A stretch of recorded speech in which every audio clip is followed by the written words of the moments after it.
Hey friends, good Monday morning. Welcome to the final Monday of January. Hopefully you're doing well. Hopefully you've kept your resolutions or you're making positive steps toward whatever you want. And welcome to part 4 of Is Collecting Bad here on Mondays with Big Dub. And this week, I think this is an exciting, anticipated episode. We're going to talk about Saturday morning cartoons. We're going to talk about, did we get brainwashed? That's what we're going to talk about this week. Now remember, we go through the past 3 weeks. We talked about, are we collecting or are we accumulating? The second week we talked about, is this an addiction? And the third week we talked about, are we, those of us that have completionism, is it OCD? What is it? Do we have rules? And I think this week's episode will help tie into all of that stuff as we kind of do a decent little dive into Saturday morning cartoons. Now, I'm sure somebody like Toy Galaxy has done a great Saturday morning cartoons video. I'm sure you can find deep dive in Saturday morning cartoons. I just read some things off some different dictionary type sites, a little bit of Wikipedia, but more like some encyclopedia sites is the right thing I meant to say about Saturday morning cartoons. And I think this is a fascinating topic, and I think it'll help us understand a little bit about why we are the way we are. Because if we really think about it, our parents, it doesn't matter what age you are, if you have discretionary money at this point and you're buying action figures, you're probably in your 20s, 30s, 40s, 50s, somewhere, any of those, right? But no matter whether you're 25 or 45, your parents probably 25 years ago didn't have an action figure room. They just probably didn't. They probably didn't have an action figure shelf. Maybe they had sports memorabilia. Maybe they had a china closet. Maybe they had bottle openers that they collected, magnets, who knows. But they probably didn't have an action figure collection. And why do we? I am 41 years old. Why do I have an entire room in my house, the second largest room dedicated to action figures? How did that happen? How did we get here? Am I brainwashed? What's going on? And I think a lot of that can be traced to Saturday morning cartoons. Whether you're my age and you have the 80s Saturday morning cartoons, whether you're a little bit older and you have the 70s Saturday morning cartoons, whether you're a little younger and you had the 90s Saturday morning cartoons as they tailed off, I think all of it impacts us and influences us. So let's go through it a little bit. They started in the 60s. I think it was almost kind of an accident. And again, you find somebody else for a deep dive. But they started in the 60s, and what is unique about Saturday morning cartoons was it's the most monolithic, most singular block of television there ever was. If you think about, we're talking about 60s, 70s, 80s, there's the 3 major networks, ABC, CBS, and NBC. And they're all showing the same thing to the same demographic at the same time. Saturday morning cartoons was going to be aimed toward children, and it was going to have cartoons, and some of them were going to be clones of each other, right? 60s, 70s, 80s, part of the 90s. All at the same time. They weren't trying to counter program, right? When football's on, if CBS were to have the Super Bowl, ABC might try to show something for women to try to get them to watch. But in this time, everybody was showing the same basic thing. That's unique. That's not a thing that happens very often in television. Most of it animated, and then we're talking about the whole history of it, but there were some live action, but the live action were almost live action versions of cartoons, like Pee-wee's Playhouse, for instance, right? Live action of a cartoon. And they always bred copycats of each other. Smurfs were successful, so someone else makes My Little Pony, and then someone else makes Care Bears, and they're all kind of similar. They're a weird creature that has a positive, happy message, right? GoBots, Transformers, Mask, G.I. Joe, right? They're all kind of copycats of each other, like anything successful is. I think we all understand that. That's not going to get us where we need to get today. I'm going to read this statement here. Saturday morning cartoons made important and lasting changes to the landscape of American pop culture. That's an interesting statement. One distinct change was a subtle but irrevocable shift in the makeup of the week. Sunday, a day of rest, but Saturday is a day of entertainment. Saturday morning cartoons brought that about. We don't view both days of our weekend as rest day, right? people my age. Saturday, we can go out Friday and Saturday. Sunday's where we rest and get ready for the week. But Saturday, that's a go time. A lot of that came from the shaping of Saturday morning cartoons. In a very real sense, Saturday became an unofficial holiday, an event manufactured by advertisers and programmers to take advantage of a captive audience home from school with little to do except sit in front of the TV. And to start with, parents didn't care because it was like a digital pacifier. Well, Brian's not setting anything on fire if he's sitting there watching G.I. Joe, so I guess that works. And they don't pay attention to it. This iPad, it's today's digital pacifier. If you got young kids, are you sure what they're doing on their phone, on their iPad, or are you just handing it to them because it makes them leave you alone? That's what was happening with Saturday morning cartoons.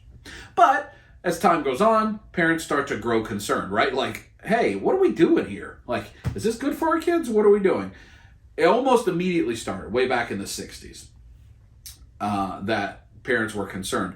The main concern was violence. An example I read was parents saying, why is it that Popeye has to bump up his arms to spinach and like handle it physically? Why is it always violent? Why is Space Ghost violent? But over time, the real concern came, these are half-hour commercials. Commercials that are meant primarily to sell stuff. And that became parents' concerns over time. So what it led to the beginning of the Action for Children's Television. ACT, Action for Children's Television, which was a lobbyist group. Now, if you don't know what a lobbyist group here in America, lobbyists are people that will petition to politicians on behalf of a certain group. You could have the dairy farmers lobbyist group, or the egg farmers lobbyist group, or the gun lobbyist group, or whatever. They are groups that lobby to politicians and raise money for politicians and donate money to their causes so that they'll support them. So, hey, Mr. Politician, I think this is bad. If you'll vote for it not to happen, our group will support you. We'll vote for you. We'll give you some money. That's the way lobbyist groups work, broadly, very loosely. So this lobbyist group was created in 1960, or in the late 60s, an Action for Children's Television lobbyist group. In 1969, the National Association of Broadcasters, the group that's regulating broadcast television, dictates that advertisements for toys would not be aired on the same show that toys were based on. So, if Alvin and the Chipmunks is on TV, you can't sell me a toy for Alvin and the Chipmunks in a commercial. Can't do it. 1969. Now, if you're me, you're going, well, Dub, that's not true. Because I saw advertisements for the toys. I saw an advertisement for a Transformers toy during an episode of Transformers. I know that happened. So that can't be true from 1969. We're going to get there. In the late 70s, early 80s, some networks attempt to deal with the lobbyist group, right? Hey, violence, this is just half-hour commercials, by starting to put social messages in the cartoons. And the one you probably know the best, if you're my age, is Now You Know and Knowing Is Half the Battle. And so in the end of a G.I. Joe episode, you'd have Roadblock talking about the dangers of leaving your propane gas on after you're done barbecue and how it can blow up the neighborhood. Now you know and knowing is half the battle. And some of those are the most meme-worthy, very funny things from G.I. Joe. But what companies were doing was, look, it's got a social message. This is not just selling toys. This is good for the kids. It's got a social message. That's what they were trying to do. We also know we'd have a very special episode of Fill in the Blank, where the entire episode is dealing with drugs or dealing with kidnapping or whatever, because they wanted to have social messages. The reason that happened is because they're dealing with parent lobbyist groups, right? Hey, look, it's not bad. Leave us alone. It's not bad. Probably the most important economic impact of Saturday morning cartoons was the manner in which their merchandising and influence leaked into the mainstream, which began in the late 1970s. So we think about it. It starts in the 60s. Pretty quickly, parents don't love it. The lobbyist group's created. And in 1969, there's a law that says you can't advertise. But as we get into the late 70s, merchandising is becoming real. And you know what that means? People are counting the dollars. People are seeing the money. No end to the merchandise opportunities for a successful Saturday morning cartoon. No end. You think back to it. What are the things that we think about Saturday morning cartoons? We don't just think about our Playmates Ninja Turtles. We think about our Ninja Turtle bed sheets, our Ninja Turtle lunchbox, our Ninja Turtle thermos, our Ninja Turtle Chef Boyardee pasta, our Ninja Turtle pies. And in fact, we're trying to buy that stuff again, yet again. I just made an order with Nutty and Nostalgic to get Ninja Turtle Pie's cup of flavor pudding thing. I don't even know what it is. Endless. Ninja Turtles birthday parties, Ninja Turtles mask, Ninja Turtles ink pen, Ninja Turtles book bag, Ninja Turtles composition pad. Anything. Endless merchandising opportunities. So, what do you think companies are going to have to do? How do we make money off this? Things started to begin to be developed differently. So now a property is being developed going, can we get this on the Saturday morning cartoons? Can we get it? Little Mermaid the movie. Can we have Little Mermaid the weekly Saturday morning cartoon? The Weekly Adventures of the Little Mermaid can go a long way towards sealing the brand name of a character in the minds of children who had already watched the original movie. So now companies are thinking about, we have a lot of opportunity to make this kid always think about our character and our merchandise. And so they don't just go see Little Mermaid for 2 hours in the theater. Now they see it every single weekend. They're exposed to Little Mermaid and Little Mermaid and Little Mermaid. And it's searing it into their mind. That's something that sounds familiar? So what happened? All this is going on, but they can't advertise during the commercial. And we all know we've seen that. So what happened? I saw ads for G.I. Joes during G.I. Joe. And also, where the heck did Saturday morning cartoons go? Where'd they go? They don't exist like they did anymore. If you have kids, they don't sit in front with cereal, with Sugar Smacks, and watch Saturday morning cartoons. It's gone. So what happened? 1981, remember, late 70s, we said companies are really starting to understand the merchandising opportunities. 1981, new President Reagan, deregulated Saturday morning cartoons and thought that the free market should dictate what happens there. We should pay no interest in children's health or welfare. That is not the point of the government. That is the free market, and parents should make sure their kids aren't exposed to something they don't want them to. It is not the market's place to do it. Let the money speak for the money. Basically saying, I'm going to take the rules off, and if people want to do it, they do it. And if the money comes and pays for it, so be it. I don't care. We see that a lot in deregulation. So you had a thing like Schoolhouse Rock, which are very educational, but still something kids enjoyed, be replaced with things like G.I. Joe, like Transformers. The lobbyist group, remember the ACT, they fought this vehemently through the 80s, claiming that most of this is just become purely commercials. When you deregulated it, all sense of good left, and it's only a commercial. Only a commercial. And now we're in the era that we all remember. The 80s. What's in the 80s? Masters of the Universe, GoBots, Transformers, Thundercats, G.I. Joe, Ninja Turtles. Those are a lot of the same things we see in our Walmart aisles right now, all these years later. In the 80s, that's what they were. And were they unbelievable episodes of television? Some of them. I think back fondly to certain episodes of G.I. Joe, like where they're creating Serpentor. Well, why did they want us to pay that much attention to Serpentor? Why did we care? Was it this was going to be this groundbreaking, unbelievably written character? Or did they want us to buy a Serpentor toy? The notorious story, Transformers the movie, scarred a lot of us, scarred me, weeping my eyes out in the movie theater because Optimus Prime dies, as well as a bunch of other G1 Transformers are killed and replaced. And now there's Rodimus Prime and Cup and RC and all these different ones. And Megatron goes away, and now we have Galvatron and so forth and so forth and so forth. Why did they do that? Did they think it was the most compelling storytelling? No, because they wanted to sell new toys. Certainly that's its own conversation. You can find plenty of talk about that backlash to change what happened in G.I. Joe the movie and so forth. But it was all a great big advertisement.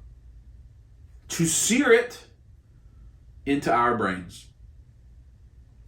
Then, Children's Television Act of 1990. October 1990, President George H.W. Bush, which is interesting because they're both Republicans, so maybe isn't quite as partisan as, at least in today's America is, signed the Children's Television Act, an act of Congress ordering the FCC to implement regulations surrounding programming that serves. You must have programming that is educational and informational for children. It also limits how much advertising can be broadcast during television programs. Remember, now this is 1990. So from, 81 to 90? Nothing. The wild, wild west. How many of us grew up in the 80s? The whole 80s. The wild, wild west. The whole 80s, G.I. Joe, the wild, wild west. The whole 80s, Ninja Turtles, the wild, wild west. The whole 80s, Transformers, the wild, wild west. Thundercats, the wild, wild west. When these laws weren't protecting us as children. Commercial time during children's programming is now limited to 12 minutes per hour on weekdays and 10.5 on weekends. So, in an hour block of children's programming, only 10 minutes can be commercials. The airing of advertising during children's program for products associated with the program currently was prohibited. So no longer can you have an episode of Ninja Turtles and then as soon as the episode goes to commercial, it's a commercial for Ninja Turtles, Chef Boyardee, or Ninja Turtles bed sheets. No longer allowed. You got to advertise something completely different. Unrelated. Can't be.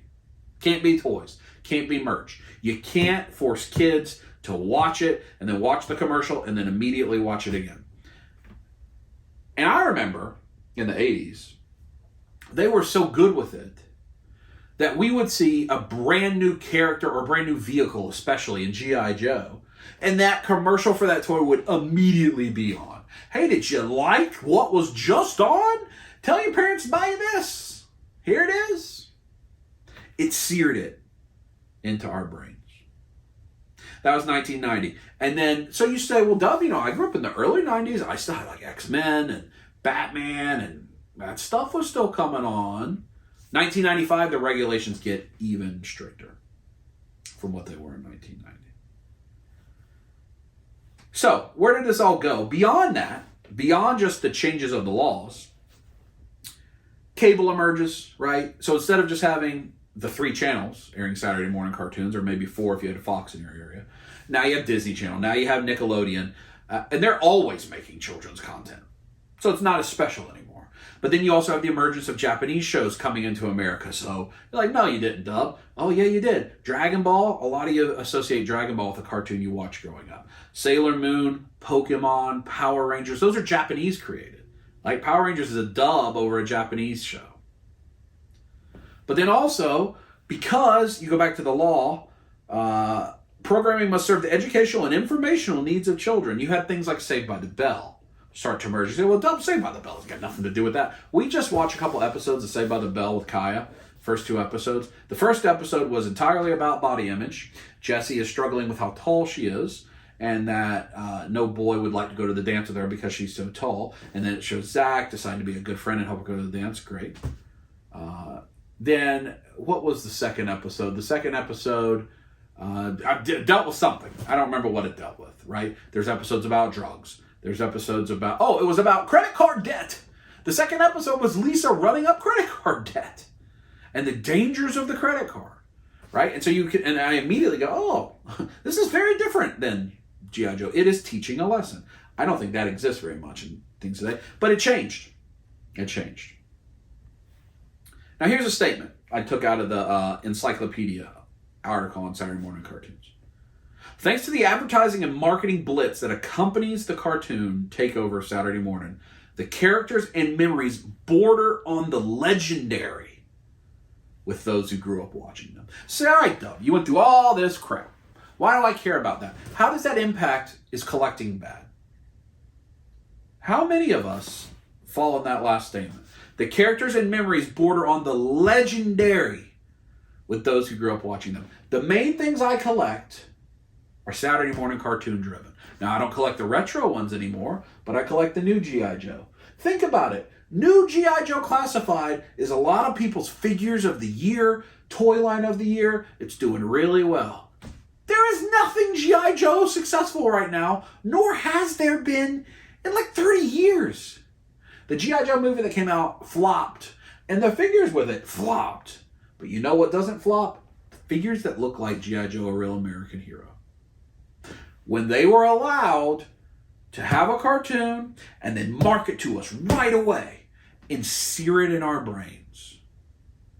Now, let's talk a little more in detail.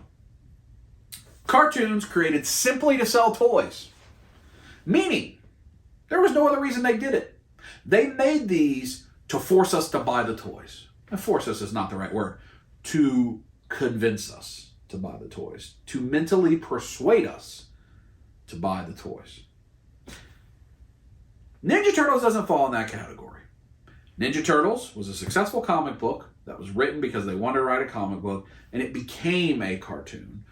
But at least it was created for another reason first. When you think about X-Men or Spider-Man, those things that were created as comic books are being created to sell comic books, to sell something else, and then adapted later. But this is stuff that only existed ever to sell toys, not to make a movie franchise, not to have a successful television program and win an Emmy, only to sell toys. You ready for this list? It's a pretty shocking list. It's just a few. My Little Pony, Care Bears, Mask. Some of you may not remember Mask. I loved Mask. Kind of a clone of G.I. Joe. They had masks that go over them. They had vehicles that could transform into other vehicles. Kind of a clone of everything. GoBots. Remember GoBots? Kind of smaller scale Transformers. But here we go. He-Man and the Masters of the Universe. That was created to cash in on the Star Wars merchandise craze. You can find plenty of this information on Toys That Made Us on Netflix. He-Man and the Masters of the Universe, created solely to sell toys. I got a bunch of Master Universe stuff sitting right there. There hasn't been a Master Universe property until like this Revelation show, which I don't think is that successful on Netflix in a long time. It's been successful. Nothing live action, really. G.I. Joe Real American Hero, specifically Real American Hero, right? G.I. Joe existed before there was a Saturday morning cartoon with the 12-inch, with the 6 scale. But G.I. Joe, a Real American Hero, the thing that most of us associate with G.I. Joe, the cartoon, created only to sell toys and vehicles. Transformers, created only to sell toys and vehicles. Or, well, they are vehicles. Think about that. He-Man, G.I. Joe, Transformers. What do you see in the toy aisle right now? Master Universe, G.I. Joe, and Transformers. And you see comic book stuff. And that's it. That dominates the toy aisle. So not only did they create all this stuff to brainwash us into buying their products 40 years ago, it's still working today. We still want to go get this thing that we saw when we were a kid and we never got to get it. Why? Why is that happening? Because of how successful this was. I am not a person that's typically very big on government intervention, government regulation.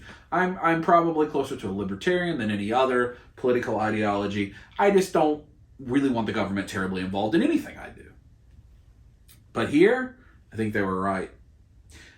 I think when they, in 1990, where the Children's Television Act made it, you can't market to kids the same stuff you're showing them in the show.